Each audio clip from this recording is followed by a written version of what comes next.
अरे यार मैं तो थक गई हूँ ये प्रेगनेंसी का नाटक कर करके।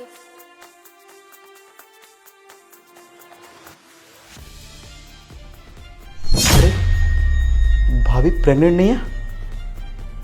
मतलब भैया को और हमारे घर वालों को ये धोखा दे रही हैं।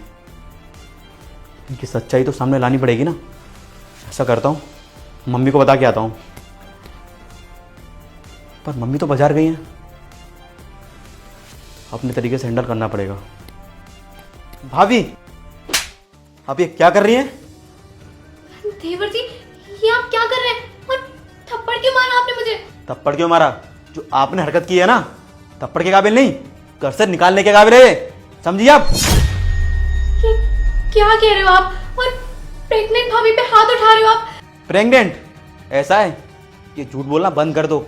समझ गई आप? और मुझे सारी सच्चाई तुम्हारी पता चल चुकी है, जो आप ये कर रही हैं भैया के और घर वालों के साथ में। आप झूठ बोल रही हो भैया से और घर वालों से। हाँ, क्या कहना चाह रहे हो आप? क्या कहना चाह रहे हो? अभी बताता हूं क्या कहना चाह रहा हूं। ये क्या है? हाँ, अब बोलो। देवर जी आप गलत समझ रहे हैं, मैं आपको पूरी बात बताती हूँ ना। मुझे कुछ बताने की जरूरत नहीं है। अब ये बात मैं मम्मी को बताऊंगा, सारी सच्चाई उनके सामने लेके आऊंगा तुम्हारी।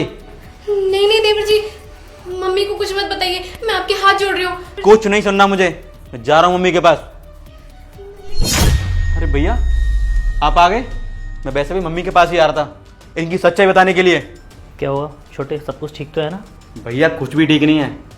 भाभी आपको पागल बना रही हैं कि वो प्रेग्नेंट है, लेकिन सच्चाई तो ये है। छोटे मुझे पता है क्यों प्रेग्नेंट नहीं है। क्या भैया आपको सब कुछ पता है? हाँ मुझे सब कुछ पता है। तो फिर आपने मम्मी को क्यों नहीं बताया? पूरे घर को क्यों नहीं बताया आपने? हाँ बोलो। तुम ना दूसरी शादी कर लो। क्या? ये क्या बोल रहे हो? और ऐसे अचानक से ऐसे क्यों बात कर रहे हो? तुम्हें याद है कुछ दिन पहले हमने टेस्ट कराए थे, हमारे बहुत टाइम से बच्चे नहीं हो रहे हैं। एक्चुअली बढ़ता बात यह है कि कमी तुम्हारे अंदर नहीं, कमी मेरे अंदर है। इसलिए मैं नहीं चाहता कि तुम और हमारे घर वाले परेशान हो। इससे अच्छा है कि तुम दूसरी शादी कर लो, मैं कैसे भी मैनेज कर लूँ। ये तुम क्या बात कर रहे हो? और इसके लिए मुझे दूसरी शादी करने की क्या जरूरत है? घर वालों को खुश तो हम वैसे भी कर सकते हैं ना। अरे जरूरी थोड़ी ना है कि हम अपने बच्चे करें, हम गोद भी तो ले सकते हैं। और कुछ समय की बात है, अगर हमारे पास बच्चे आ जाएंगे तो घर वाले कुछ नहीं कहेंगे। और फिर अगर कमी मुझ में होती तो क्या तुम मुझे छोड़ देते? तो फिर तुम मुझसे कैसे कह रहे हो? आगे से प्लीज ऐसे मत कहना। और तुम टेंशन मत लो, घर वालों को तब तक रोकने के लिए मेरे पास एक प्लान है।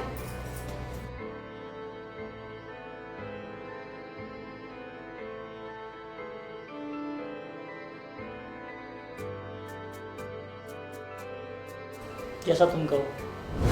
अच्छा भैया, मुझे सब समझ आ गया है।